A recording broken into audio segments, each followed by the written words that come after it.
Coucou tout le monde, ici ASMR Zoé. On se retrouve donc pour la 4e partie de notre jeu The Longest Journey.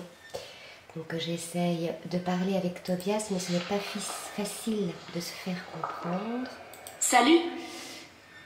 Donc il faut qu'on arrive en l'écoutant. Kenasank Marie Sortana, Magique et Anne Poséieton, Saré Alvoka et Myriam Toueitim.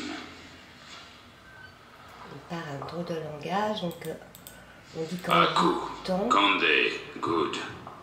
Niranton al voce, Sankal Koda Magique, Toran Sechale, Naven, la langue universelle. Alorta et beginning, Prasam Stin you. You have Tiesai Magic et Sarah. Is the knowledge aertiu aitue by generations et humani knowledge of la langue universelle. Tu as laissé la magie entrer dans ton cœur. Enfin. Et la connaissance de la langue universelle, présente en toi mais à l'état latent, guider tes oreilles et ta langue. Je vous comprends. Vous parlez français? Pourquoi ne me l'avez-vous pas dit dès le début? Non, mon enfant, je ne parle pas français. Je parle Naven, la langue universelle, la langue d'Arcadia. Arcadia? Attendez un instant. Comment suis-je arrivé ici? Où sommes-nous? Et qui êtes-vous? J'ai encore perdu mes bonnes manières. J'ai bien peur que l'étude des anciens textes et la compagnie de mes pères ne m'aient rendu inapte à la vie sociale. Ce qui veut dire? Que j'ai été impoli. Mon nom, cher enfant, est Tobias Granset, et je suis le Vestrum de la Sentinelle, l'ordre de l'équilibre. Nous sommes les pères. Ah, ok. Je suis April. April Ryan. Je suppose que c'est ton premier passage à travers le partage. Je ne comprends rien à ce que vous me dites, mais je suppose que c'est mon premier passage. J'ai juste... Alors je vais t'expliquer tout. Quelqu'un doit le faire. As-tu un guide, un mentor? Un mentor? C'est ce type, Cortés. Il m'a aidé. Il m'a parlé de la magie, de la vérité, des rêves et des portails. Un truc fou. Bon, ça semblait fou à l'époque, mais maintenant je... Cortés. Ah oui, Cortés. Très bien, très bien. Alors suis-moi. Je vais te montrer Marcuria, la plus grande cité de tous les temps.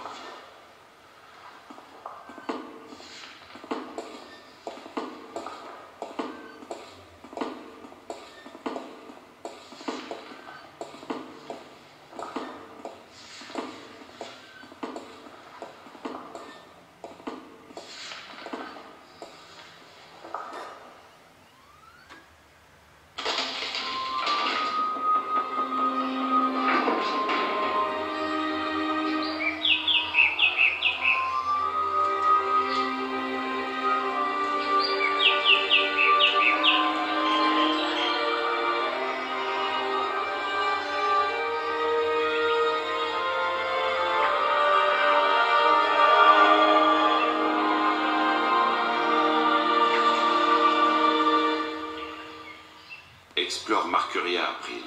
Visite les monuments, parle aux gens.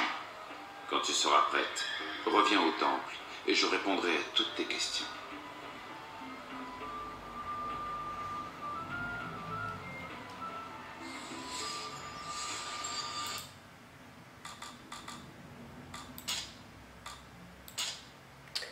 À Arcadia, c'est toujours samedi. Est-ce que les samedis existent ici? Et pourquoi est-ce que je ne suis pas en train de hurler, de pleurer de rage et de m'arracher les cheveux, alors que j'aurais toutes les raisons de le faire? Lorsqu'on est confronté à l'impossible, est-ce qu'on n'est pas censé perdre la raison? Peut-être qu'à cause de mes rêves si vivants, quoique rêve, je ne suis pas certaine que ce soit le mot, juste des visions peut-être, ou mieux encore des prémonitions, ça se rapprocherait davantage de ce qu'il se passe ici, de la magie. Oui, c'est ça, de la magie. Apparemment, je suis censée accepter sans me poser davantage de questions que la magie existe, ce qui est impossible, mais peut-être pas aussi impossible que ça, parce qu'ici la magie existe bel et bien, et ici c'est aussi bien surtout que n'importe où. Je continue sur la page suivante. Et pourtant, malgré toutes ces impressions bizarres, je me sens normale, pour une raison étrange et inexplicable, et même s'il faut encore que je m'habitue à certaines choses, j'accepte cet endroit.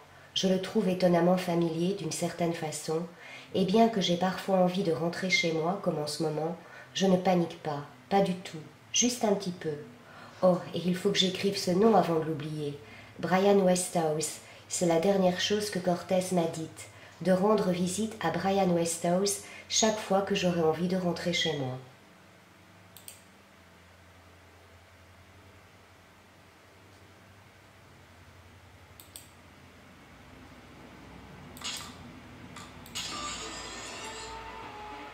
On va les visiter un petit peu.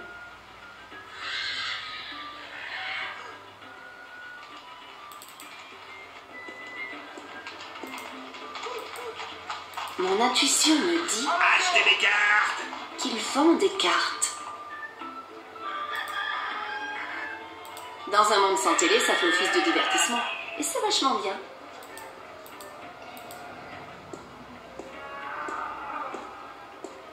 Des cartes, achetez mes cartes. Ça vous intéresse, mademoiselle? Première qualité dessinée à la main à l'encre supérieure par des Sunriders spécialistes. Il n'y a pas mieux dans tous les pays du Nord.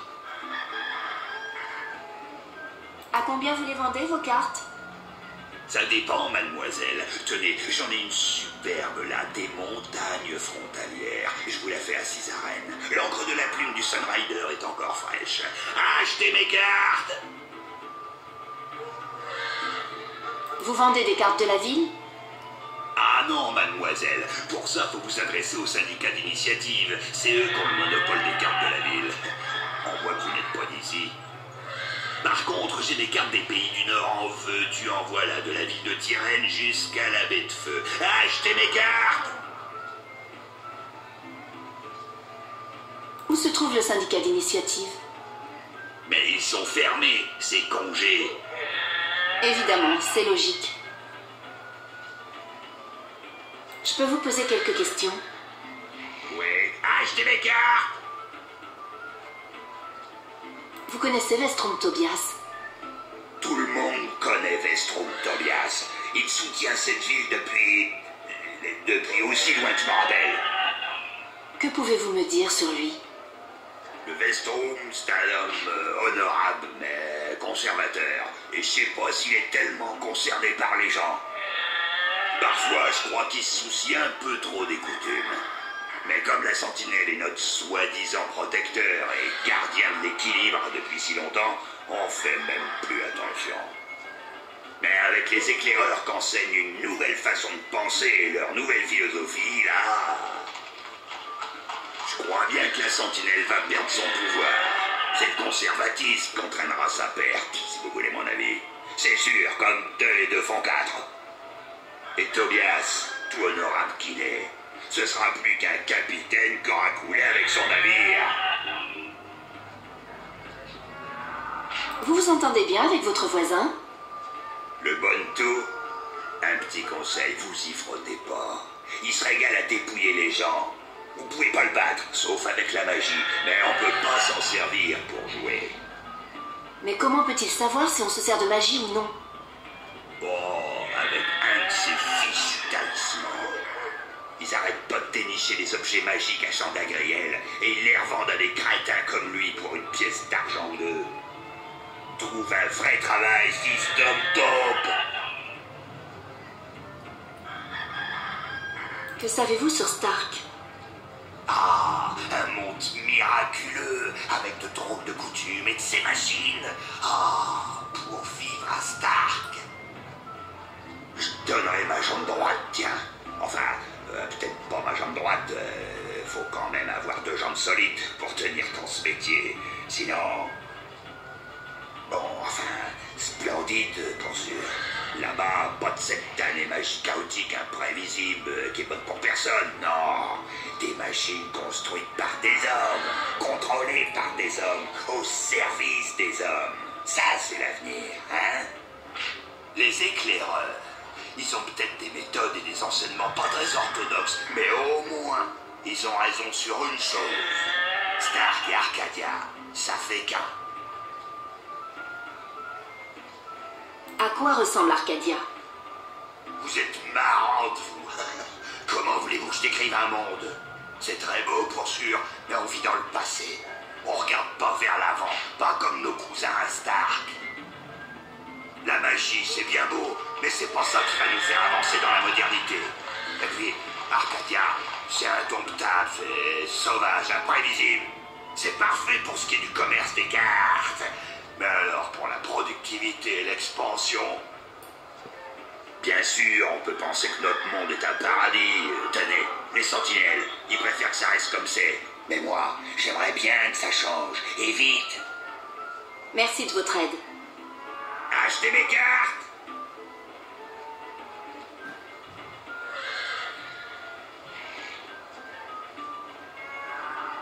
Je peux vous poser quelques questions? Oui, achetez mes cartes. Merci de votre aide. Achetez mes cartes. Pas de carte pour moi aujourd'hui, merci. Très bien, mademoiselle, mais comptez pas sur moi pour vous aider si vous vous perdez dans Riverwood. Sans mes cartes, vous avez toutes les chances de finir en casse-croûte pour les hommes taupes. Ou pire encore, achetez mes cartes.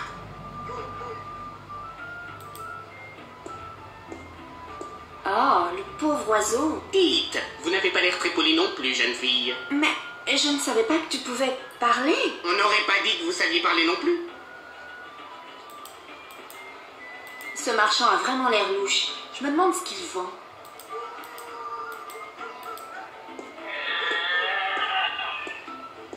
Venez tester vos capacités et votre perception au jeu des gobelets. Des prix à gagner. Je peux vous poser quelques questions? Le temps, c'est de l'argent, alors faites vite. Que savez-vous de Vestrum Tobias? Vestrum Tobias, hein? Le grand prêtre de la sentinelle en personne. Vous savez qu'ils se font appeler les pères? Tu parles. La dernière fois qu'ils ont fait quelque chose pour nous, tenez, je m'en rappelle même pas. La seule chose qui les intéresse, c'est leur vieille coutume et de garder leurs secrets sous clé. Moi, je me sens de plus en plus partisan des nouveaux, les éclaireurs. Leurs idées sont censées, radicales peut-être, mais il est grand temps d'évoluer de toute façon. La seule chose qui me déplaise, c'est leur alliance avec les tyrènes, les crapules, en plus dangereux. Mais apparemment, les éclaireurs leur serrent la bride, alors je ne m'inquiète pas. Enfin, j'espère qu'ils les laisseront pas entrer dans la ville. Vous vous entendez bien avec votre voisin? Le marchand de cartes, voilà maintenant 6 ans qu'on est en face l'un de l'autre tous les jours. Et il ne m'a jamais adressé la parole, sauf pour m'insulter. Il me prend de haut, il me traite de charlatan, comme s'il était le gardien lui-même. Oh, il est drôlement gonflé celui-là. Que savez-vous de Stark? Oh, pas grand-chose. Je sais même pas si je crois que cet endroit existe. Vous savez, on entend des histoires, on lit des livres, enfin, pas moi, mais un endroit où il n'y aurait pas de magie, que de la science. C'est paradisiaque, vous croyez pas? Oh, je veux dire, avec mes capacités, je pourrais faire un malheur dans un endroit comme ça. À quoi ressemble Arcadia? Quelle drôle de question. À quoi ressemble ce monde? Eh bien, c'est grand déjà. Et puis, c'est trop cher. Et puis, il devrait interdire aux femmes d'Olmari de jouer, parce qu'elles ont un 6e sens. Ça, j'en mettrais ma main à couper. Merci. Bon, et maintenant, un petit jeu de gobelets? Qu'est-ce qu'il y a à gagner? De l'argent, bien sûr. Vous pouvez doubler la mise, mais il y a aussi un grand choix de prix exotiques. Comme ce cheval d'Olmari antique de GN. Cette superbe réplique du mont Tyronnais tout en bronze. Cette noix magique de l'époque glorieuse du royaume de l'île d'Ansegel. Et cet oiseau unique. Faites-moi sortir d'ici, s'il vous plaît. Ferme ton bec, vieux tas de... Et en plus, il parle. Parfait pour vos petites réceptions et pour amuser les enfants. Et c'est le premier prix. Quelle est la règle du jeu? Vous posez votre pièce sur la table, je pose un gobelet dessus, puis j'intervertis les 3 gobelets. Vous devez alors deviner sous lequel se cache votre pièce. Et que ce soit bien clair, pas de magie. L'amulette que vous voyez là s'allumera si vous vous servez de magie. Et alors, vous serez interdite de jeu pour toujours.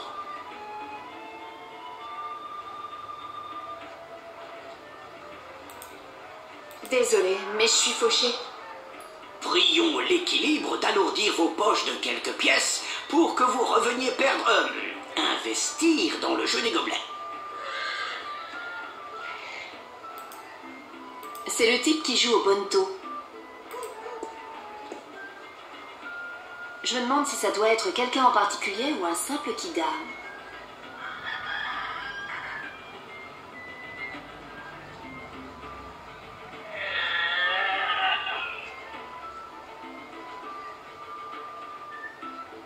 Bon, on va continuer à visiter un peu.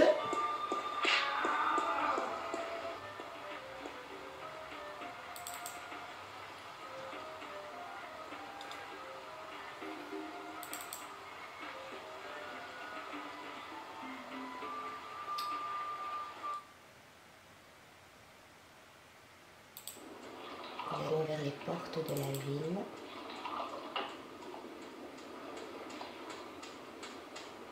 Ce type vend des instruments de musique. Je n'en reconnais pas la plupart, mais il a un tambour là-dedans. Et ce qui ressemble à la moitié d'une guitare. Et 2 carcasses de lapins desséchés. Pouah!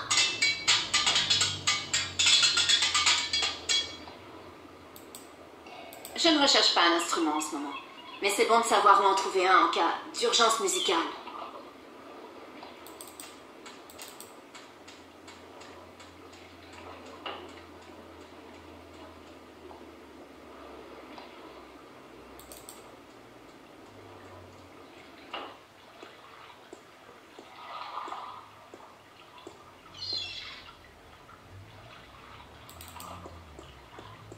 On va aller vers la petite jetée pour parler à un vieux marin.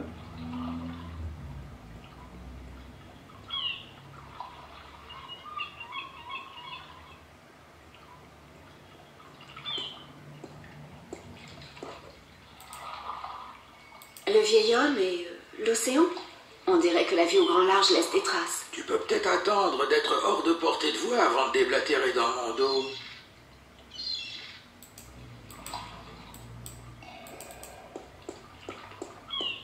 Bonjour, vieil homme. Ouais, j'ai pas de trésor et j'ai encore moins de cartes au trésor. Je suis juste un vieux matelot sans navire. Alors laisse-moi peinard.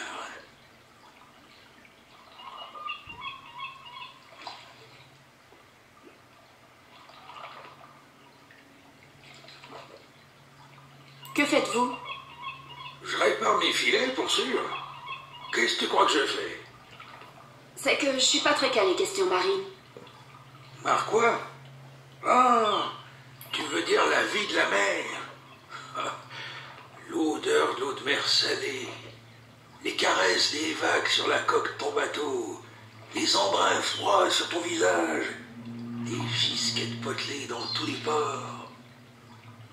Ah, je te le dis, je connais des tas d'histoires sur la mer.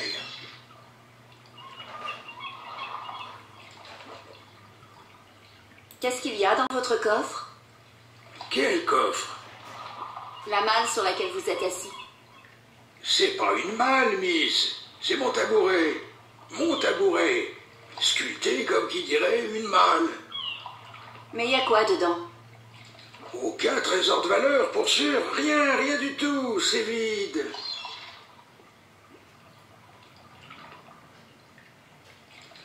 Non, vraiment, qu'est-ce qu'il y a dans cette malle? Des serpents. Ouh, des serpents qui vont te mordre au visage avant que t'aies le temps de dire ouf. Ferait mieux de les laisser tranquilles, hein? Je veux toujours savoir ce qu'elle contient. Bon, je vais te le dire. Au diable, l'équilibre, miss. T'abandonnes donc jamais, hein? J'ai pas vraiment de trésor dedans, comme je t'ai dit.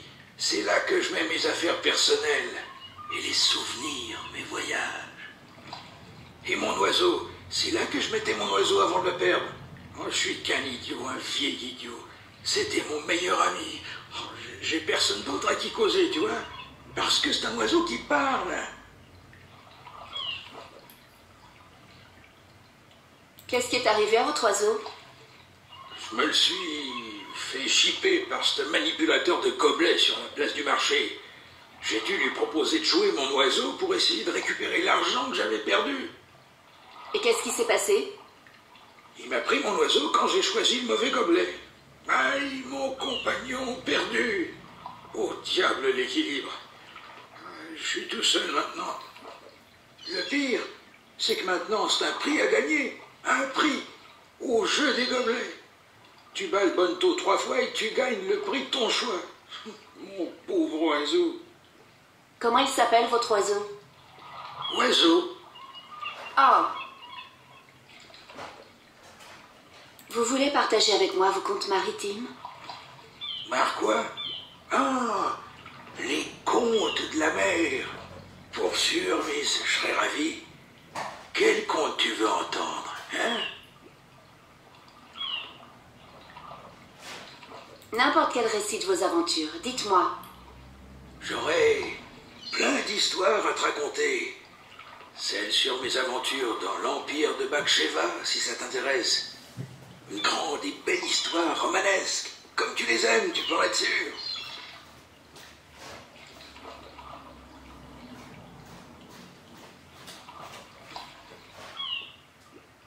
Sûr, ça a l'air d'une bonne histoire.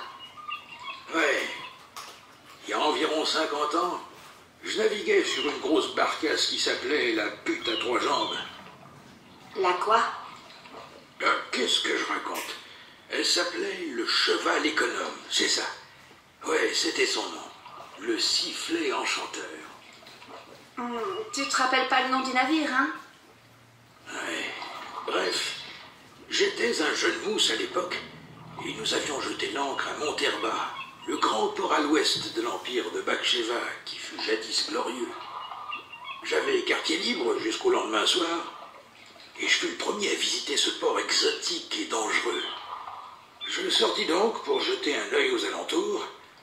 Maintenant, il faut se rappeler que Monterba était gouverné par un Mahak, comme toutes les grandes villes de Baksheva. En principe, le Mahak dépendait de l'autorité de l'empereur dans le port d'Altaban et lui reversait la moitié de tous les impôts. Mais comme l'empire de Baksheva battait de l'aile, les provinces faisaient quasiment ce qu'elles voulaient. Et donc, je partis seul ce jour-là explorer la ville. Maintenant, il faut se rappeler que toutes les villes des pays du Sud et que je vivais cette aventure dans l'empire de Baksheva, à la gloire révolue. Aventure au cours de laquelle j'avais rencontré mon oiseau, que j'avais courtisé, et la fille du Mahak. Comment je fus chassé de Monterba par les soldats du Mahak, et comment je fus le premier homme à traverser le désert de Shangagriel, la lande, et comment j'avais attrapé cette horrible urticaire sur... Ah, Miss, tu dors pas, hein?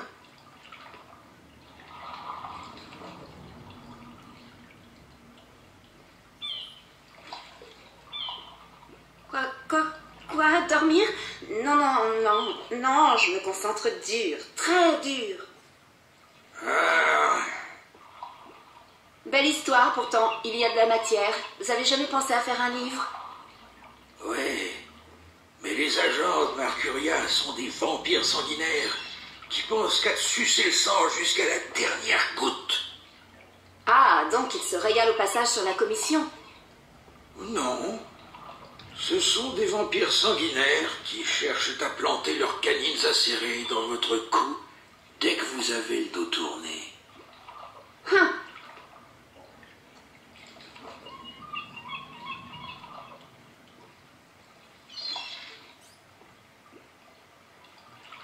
J'aimerais que vous me racontiez d'autres contes maritimes. Pour sûr, Miss, je serais ravi. Quel conte tu veux entendre maintenant? N'importe quel récit de vos aventures, dites-moi. Tu veux que je t'en raconte une autre? Que le diable m'affuble d'une jambe de bois si je trouve pas une bonne vieille histoire à te raconter. celle où je me suis retrouvé avec un nez en bois. Tout a commencé. Vous savez quoi? À la réflexion, c'est pas la peine.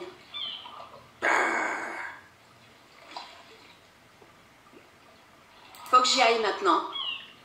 Ah, vous autres les jeunes, toujours à courir, toujours à trouver tout important. Jamais le temps de vous arrêter pour respirer. Bon, perdez pas votre temps avec moi.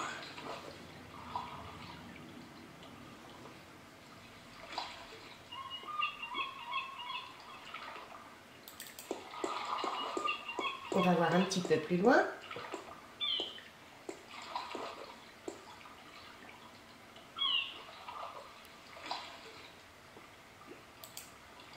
À en juger par son allure gauche, je dirais que c'est un marin qui a le mal de terre.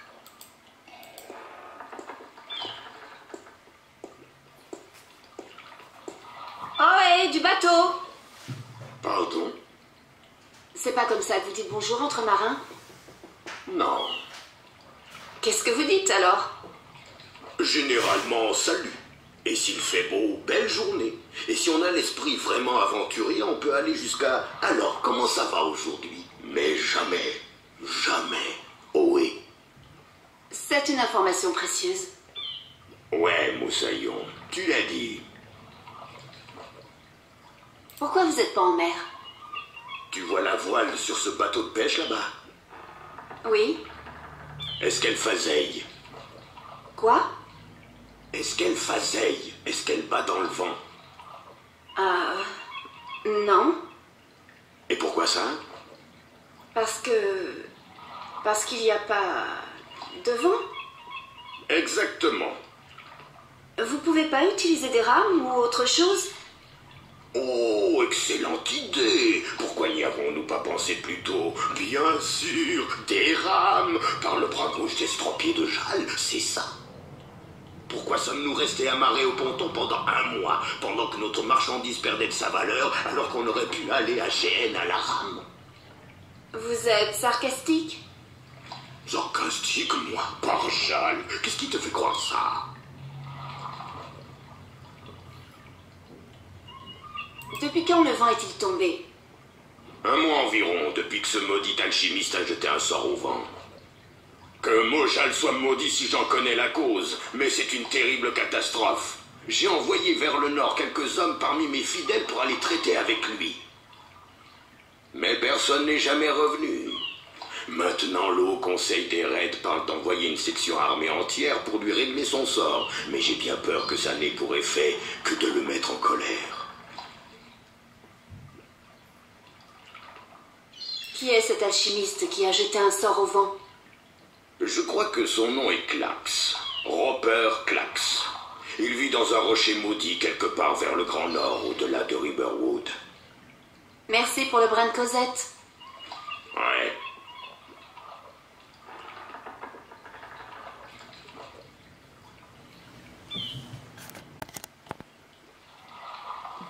On va retourner vers le marché.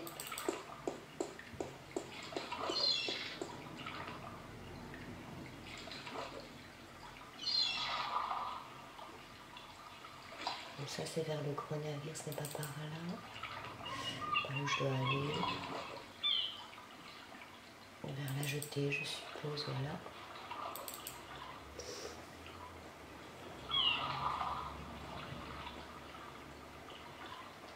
Moi je trouve que les paysages sont très jolis. Enfin, j'aime bien ce jeu, à la fois dans la science comme ils disent et à la fois dans la magie. Je trouve ça très joli.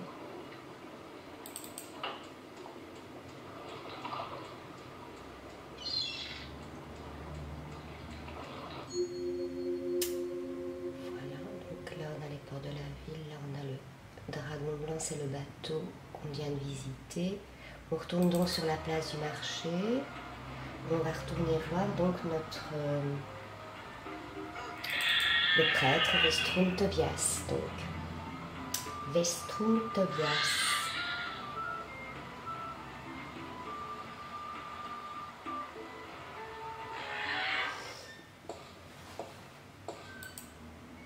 C'est Vestrum Tobias Grensfret.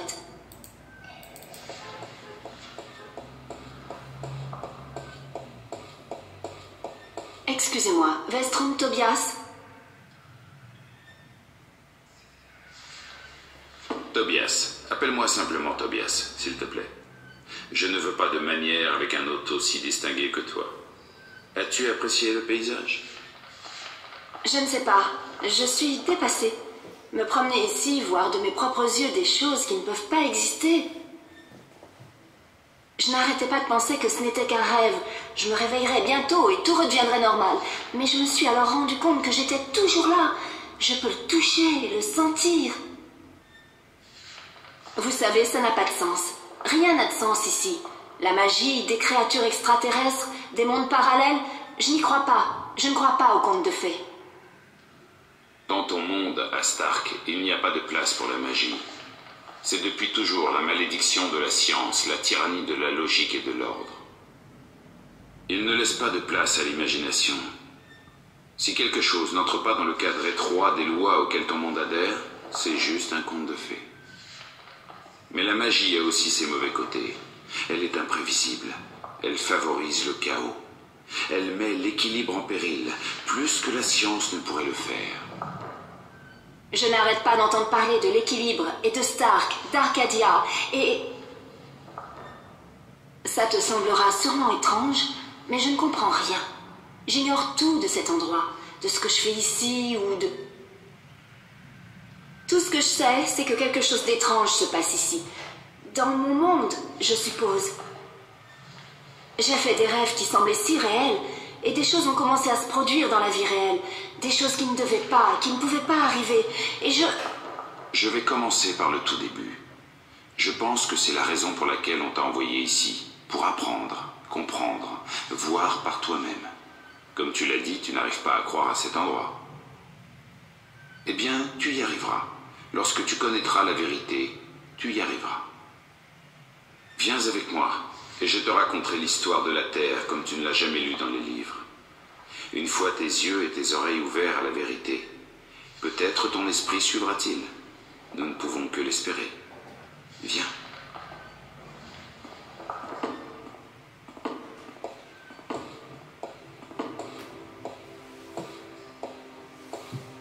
C'est la véritable histoire de l'équilibre, comme l'ont observé la Sentinelle, l'Ordre de l'équilibre et les Pères.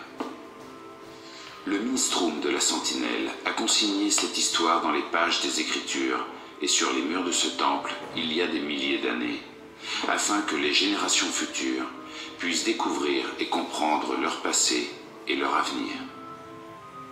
Les peintures murales que nous regardons sont connues sous le nom de peintures de l'équilibre, et c'est par le biais de ces images que je vais te raconter notre histoire commune à Pryl Ryan. L'histoire commence et se termine ici, avec cette peinture murale. Depuis des millénaires, la Terre était une.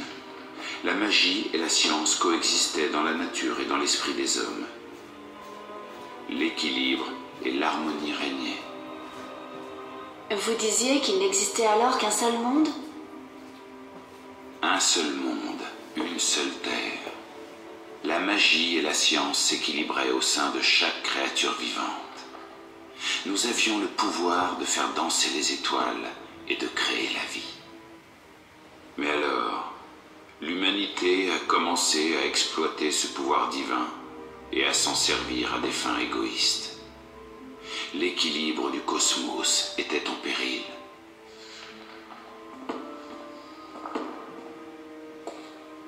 Si rien n'était fait, si l'homme ne faisait pas preuve d'humilité et n'apprenait pas à craindre les forces du cosmos, les ténèbres du chaos s'empareraient de la Terre. Ça s'était déjà produit il y a longtemps, et dans des mondes éloignés, et ça se reproduirait. Tous les hommes, les femmes et les enfants de tous les peuples et de toutes les races périraient dans l'Apocalypse. Nous avons alors reçu une visite.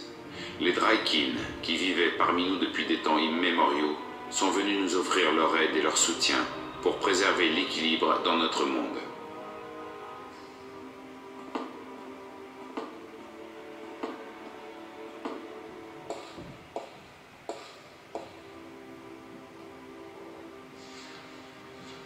Les Drake...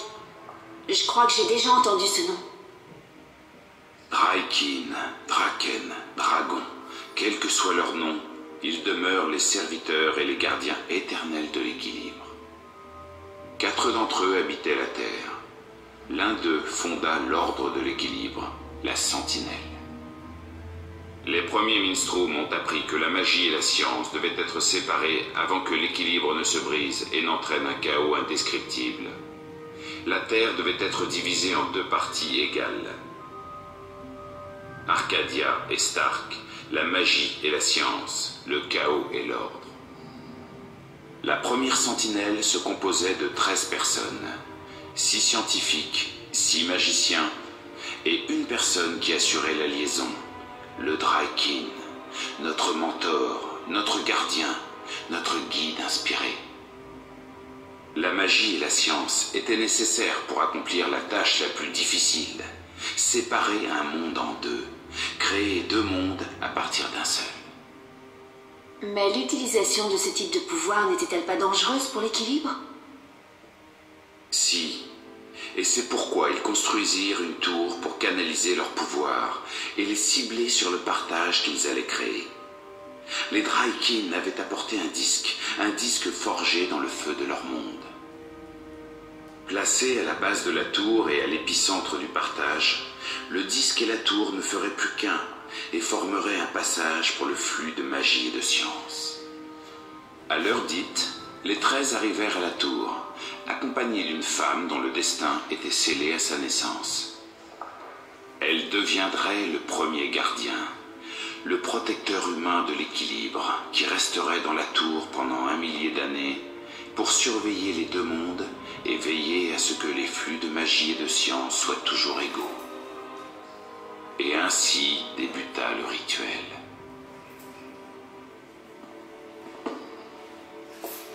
Le monde fut scindé en 2, séparé par l'équilibre, et chacun d'eux était visible à l'autre grâce au rêve. La division des peuples entre ces 2 mondes ne fut un choix ni arbitraire ni facile. Pour les créatures magiques, le choix fut simple. Elles devaient aller à Arcadia. Elles n'auraient pas survécu à Stark. Mais pour les autres, des familles furent éclatées, des amis séparés pour l'éternité. Encerclé par les 12 et par celui qui deviendrait le gardien, le disque à la base de la tour commença à tourner de plus en plus vite, entraîné par de plus en plus de force, jusqu'à devenir flou. Les ténèbres enveloppèrent la tour, mais le disque devenait de plus en plus brillant. La réalité revint. En quelques instants, une nouvelle réalité avait été créée et 2 nouveaux mondes étaient nés. Dans la tour régnait le silence. Le disque d'origine avait disparu et était remplacé par un plus petit, similaire mais pourtant différent. Autour et à l'extérieur de la tour, le monde semblait différent. Il se divisait désormais entre Stark et Arcadia, entre la réalité et le rêve. C'était le royaume de l'équilibre et du gardien, où il résiderait pour le prochain millénaire. Le Drykin saisit le disque et dit « Ce disque est un double du disque original, qui est maintenant devenu ce royaume, et la clé a été scindée et divisée en 4. La clé est le disque est ce royaume. » Devant les 12 perplexes, le Drykin poursuivit. « Sachez seulement que le royaume du gardien ne peut être détruit que si le disque est détruit. Mais il ne peut être rétabli que si le disque est réparé. Les 4 éléments qui constituent la clé seront remis aux 6 d'entre vous qui iront à Arcadia, et ils devront les conserver. Toutefois, la clé ne sera pas complète sans les pierres précieuses qui décorent chaque élément. J'en conserverai une, et les autres Drykin garderont les 3 autres. Le jour où ce royaume devra être rétabli, ou les mondes réunifiés, et ce jour viendra. Vous assemblerez le disque et les Drykin se réuniront une dernière fois. » Munis de ces éléments, 6 des 13 allèrent à Arcadia et 6 autres à Stark, tandis que celui qui serait le gardien accéda au trône. Regardez la muraille, où ses rêves et ses espoirs, son âme même, furent verrouillés dans le disque. Au service de l'équilibre, ces éléments n'étaient rien d'autre que des barrières. Vus à travers des yeux neufs, le déséquilibre entre les mondes était aussi clair que les étoiles pour le gardien. Et d'une pensée, elle Elle canalisa le chaos d'Arcadia et la logique de Stark dans le disque et redistribua le pouvoir où il était nécessaire. Une nouvelle ère avait commencé, l'ère du gardien. Après avoir quitté la tour, 2 des Drykin allèrent à Stark, les 2 autres à Arcadia. Les 6 envoyés dans chaque monde constituèrent ce que l'on appelle la sentinelle, l'ordre de l'équilibre. Mais tandis qu'à Arcadia la sentinelle prospérait, ce n'était pas le cas à Stark. Là, les souvenirs de la magie et de l'équilibre n'ont pu résister à la nouvelle réalité des lois naturelles, de la logique et de la science. Bientôt, Arcadia se réduisit à une légende, un mythe, des contes de fées que l'on raconte aux enfants crédules, des histoires pour les veiller au coin du feu. Même si les habitants de Stark voyaient et entendaient encore Arcadia dans leurs rêves, ce n'était pour eux que des rêves, rien de plus. C'est donc ça. Nous avons oublié notre passé, Arcadia, et aujourd'hui les choses sont ainsi. Où est le problème? Et pourquoi la magie d'Arcadia commence-t-elle à s'insinuer à Stark? C'est une autre longue histoire, mais tu es fatigué des histoires, aussi je serai bref. Comme je te l'ai dit, tandis qu'à Arcadia les sentinelles gagnaient en nombre et en puissance, à Stark, après une courte période de prospérité, elles ont rapidement décliné et perdu de leur pouvoir. Certaines sentinelles de Stark le prirent mal et critiquèrent celles d'Arcadia pour leur politique et leurs enseignements. Les sentinelles de Stark souhaitaient œuvrer à la réunification, alors que leurs frères ne le voulaient pas. L'inévitable se produisit, et les sentinelles de Stark se séparèrent de leurs frères arcadiens et se donnèrent le nom d'éclaireurs. Même si au début leur philosophie n'était pas très différente de la nôtre, au fil des ans, elle changea radicalement. Les éclaireurs voulaient mettre un terme au partage, réunir les mondes et revenir à ce qu'ils considéraient comme l'âge d'or, lorsque l'humanité pouvait contrôler les forces du cosmos. Mais au début, ils eurent besoin de leurs propres serviteurs chargés de l'équilibre, de leurs propres gardiens. Aujourd'hui, tous les 1000 ans, un nouveau gardien remplace l'ancien, car personne ne peut être séparé de son âme pendant plus de 1000 ans. Tous les 1000 ans, un nouveau gardien venait au monde. L'équilibre fournissait la graine qui produisait un nouveau fruit. Mais aujourd'hui, cela fait 200 ans que l'ancien gardien, le 12e, doit être remplacé. Les éclaireurs ont enlevé chaque nouveau-né héritier pour le contrôler. À chaque fois, ils ont échoué. Mais le 12e gardien ne pouvait plus attendre. Il y a quelque temps, le disque dans la tour s'est brisé et le gardien a quitté son trône. L'équilibre est maintenant sans surveillance et nous devons trouver un nouveau gardien. Tant que nous ne l'aurons pas fait, les éclaireurs nous menaceront. Et ils risquent de placer leurs propres protégés sur le trône afin de gouverner l'équilibre selon leurs principes. Nous ne pouvons pas le tolérer. Cela signifierait la fin de Stark et d'Arcadia et le début d'une ère de chaos. Comprends-tu maintenant ? Je comprends l'histoire, je peux même l'accepter, mais je ne comprends pas pourquoi je suis ici et ce que Cortés veut de moi. L'équilibre est en péril, April. Le gardien a abandonné sa tour et a disparu. Il n'y a personne pour lui succéder. Il doit être rétabli dans ses fonctions afin de protéger l'équilibre jusqu'à ce qu'un nouveau gardien soit trouvé. Et que puis-je faire? Je ne suis personne. J'ai seulement fait beaucoup de cauchemars. Tu es un franchisseur très puissant. De ma vie, je n'en ai jamais vu de ton envergure. Un franchisseur? Quelqu'un capable d'ouvrir des portes entre les mondes, un portail entre les royaumes de Stark et d'Arcadia. Vous plaisantez, j'ai rien fait. C'est Cortés qui a ouvert ce portail et il a fait qu'agiter les mains pour ça. Je me sens pas capable d'ouvrir un portail même avec une baguette magique. Seul le pouvoir d'un franchisseur lui permet de voyager. Personne d'autre ne peut le faire à sa place. Cortés n'a fait que canaliser ton pouvoir pour t'aider. Seul, il ne peut rien. Même si c'est vrai, je ne contrôle pas mon talent. Pas encore, mais ça viendra. Sinon, comment comptes-tu revenir dans ton monde? Mon Dieu, je n'y avais même pas pensé. Vous ne pourriez pas m'aider? J'ai peur que non. Même si je pouvais ouvrir le portail, je ne serais pas capable de canaliser ton énergie comme Cortés l'a fait. Je dois donc me débrouiller seule? Je ferai de mon mieux pour répondre à tes questions. Mais à part ça, oui, tu es seule. Ce n'est pas très cool. Non, pas vraiment.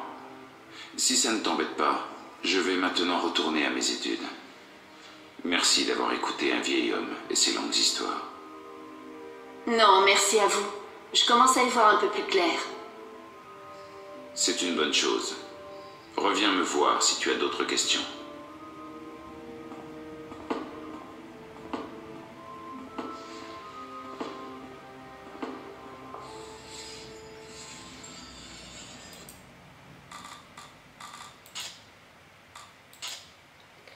Vestrum Tobias vient de me raconter l'histoire de l'équilibre et j'ai préféré noter tout ça par écrit tant que c'était encore frais. Ça pour une histoire mystérieuse. J'ai bien un peu perdu le fil à un moment donné, mais bon, personne n'est parfait. Je crois que j'ai quand même réussi à comprendre l'essentiel. Il existe deux mondes. Le premier, c'est Stark, le monde de la science, celui que j'appelle la Terre. Et le deuxième, c'est Arcadia, le monde de la magie, celui que les gens d'ici appellent la Terre. Deux terres donc, ça se complique déjà un peu, mais c'est rien comparé à ce qui suit. Il y a très très longtemps de cela, il existait une seule terre dans laquelle magie et science coexistaient. Mais les hommes ont toujours eu pour habitude de tout déglinguer et ils n'ont pas failli à cette règle sur la terre originale. Ils sont devenus trop puissants, ont appris à déplacer les étoiles et à se prendre eux-mêmes pour des dieux, grâce au pouvoir combiné de la magie et de la science. C'est alors qu'une race extraterrestre, les Draikins, a décidé d'intervenir pour empêcher les hommes de détruire leur propre monde.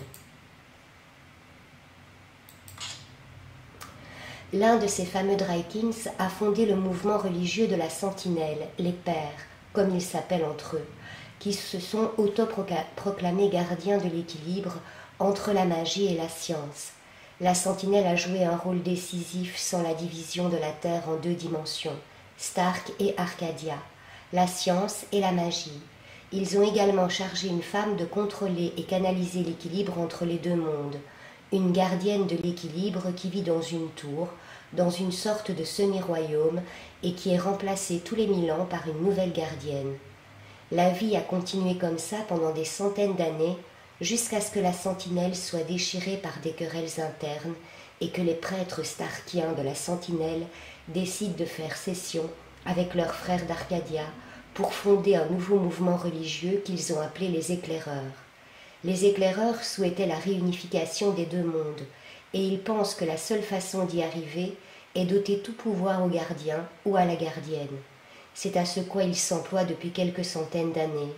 Ils détruisent les gardiens potentiels en pratiquant des expériences sur eux ou des trucs de ce style. Je commence à avoir des crampes à force d'écrire. Je me demande encore comment j'ai fait pour me souvenir de la moitié de tout ça. Bref, le gardien en fonction ne pouvait plus s'acquitter de sa mission et il a abandonné sa tour au milieu de nulle part, ce qui fait que maintenant l'équilibre est en danger. Apparemment, le chaos représente une menace sérieuse pour Stark, comme pour Arcadia, ce qui me rappelle mon rêve. Je ne suis pas certaine que ce soit le mot juste, avec le machin du chaos des ténèbres, le vortex qui m'a attaqué. C'est probablement un présage de ce qu'il va se passer si personne ne fait rien pour sauver l'équilibre. Et je suis de plus en plus persuadée, ça se passe toujours comme ça avec ces trucs-là, que cette personne, c'est moi. Parce que apparemment, je suis une franchisseuse hors pair. Il faut que quelqu'un trouve le gardien, le ramène dans la tour pour sauver l'équilibre, puis s'occupe des éclaireurs et leur fasse prendre conscience qu'ils se mêlent de choses qui ne les regardent pas. De la rigolade, quoi. Je règle tout ça avant le petit déjeuner.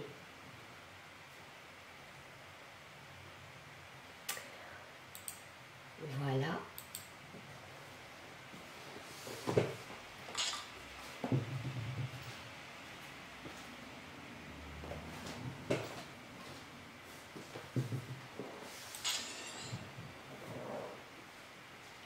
Je retourne près de Tobias.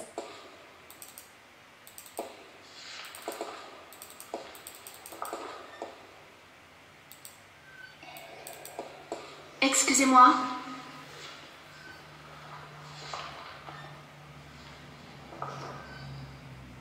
Connaissez-vous un homme du nom de Brian Westhouse?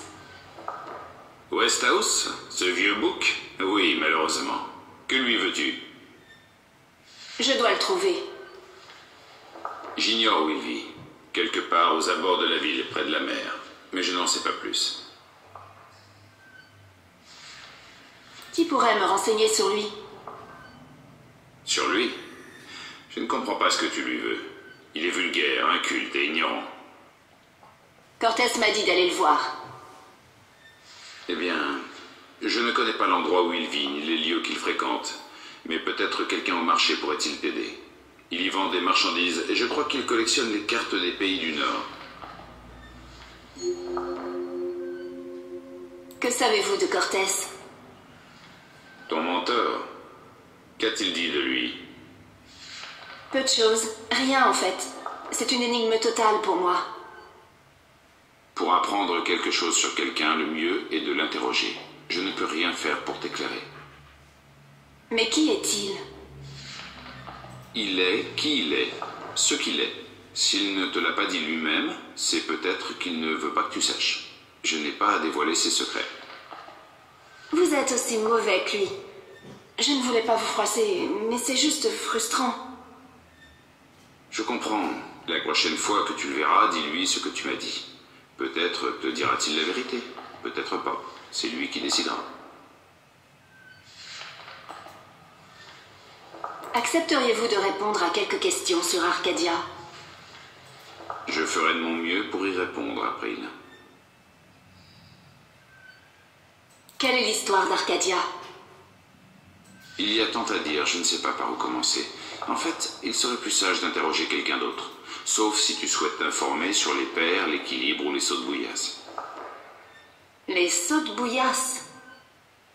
Ma passion secrète. Je les étudie. C'est une espèce absolument fascinante, réellement fascinante. Mais je ne suis pas particulièrement au fait des subtilités de l'histoire. J'en suis désolé. À quoi ressemble Marcuria? J'ai vécu toute ma vie dans cette ville, et pourtant je suis toujours stupéfait de voir à quel point cet endroit est excitant et merveilleux. De nombreuses personnes ont appelé Marcuria le joyau des pays du Nord, et ils ont raison. Mais c'est un diamant brut. Une ville de cette taille ne peut jamais être sans défaut. Il y a toujours des zones d'ombre et des individus qui s'y cachent. Dernièrement, ces ombres se sont étendues et épaissies, et je crains pour l'avenir. Mais Marcuria reste une ville merveilleuse. Que pouvez-vous me dire d'autre sur Marcuria? Marcuria est la capitale d'Ered, le pays unifié, et se trouve sur la côte sud des pays du Nord, à mi-chemin entre Tyrène et Khorasan. Certains diront entre le claque-mâchoire et le gigantex, entre les braises et les flammes. Pourtant, la démocratie et la paix règnent depuis des millénaires, et même si les relations sont parfois tendues avec nos voisins les Tyrènes, le Haut Conseil est un maître en diplomatie. Et Lord Igvandela est un haut conseiller ferme et juste d'Eredan. Dites-moi quelques mots sur Ered. Ered signifie unification et assemblée en haute langue, et de nombreuses personnes continuent d'appeler Ered le pays unifié, bien que l'unification des pays du Nord date de très longtemps. Ered s'étend des plaines de Nedra dans le nord à la Grande Mer dans le sud, et des territoires des Tyrènes à l'ouest aux épaisses forêts à l'est. Il est peuplé d'humains et de Dolmaris, de Tyrènes et de plusieurs autres races. On dit même qu'une tribu de Venards vit dans le bois de la rivière, mais je crois que c'est une légende. Que signifie pays du Nord? C'est un terme collectif qui désigne tous les territoires situés au nord de la Grande Mer et au sud des montagnes frontalières, y compris Ered, Tyrène et Khorasan. Toutefois, le terme pays du Nord désignait autrefois le continent tout entier, y compris les territoires au nord des montagnes et les déserts glacés au-delà. Certains préfèrent encore cette dernière interprétation, et pour les gens des pays du Sud, toute personne qui vient du nord de la Grande Mer est un habitant des pays du Nord. Merci de ces informations. Je suis heureux d'avoir pu t'aider.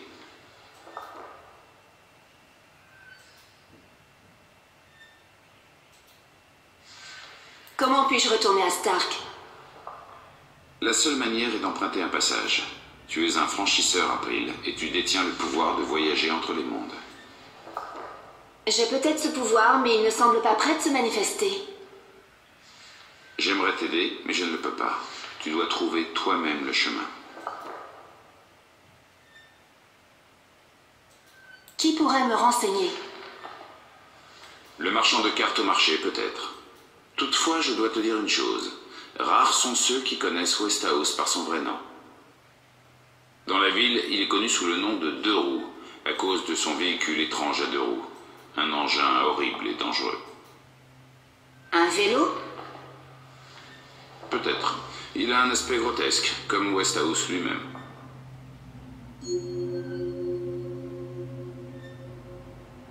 Je vous verrai plus tard. Vraiment? Si tu le dis, ça doit être vrai. Voilà mes amis, avant d'aller voir donc le marchand de cartes pour retrouver Brian Westhouse, eh bien je vais vous laisser. Nous découvrirons cela la prochaine fois, dans une prochaine partie. J'espère que ça vous a plu. Je vous fais plein de gros bisous, bisous, bisous. Et surtout mes amis, surtout, n'oubliez pas que je vous aime. À bientôt. Bye.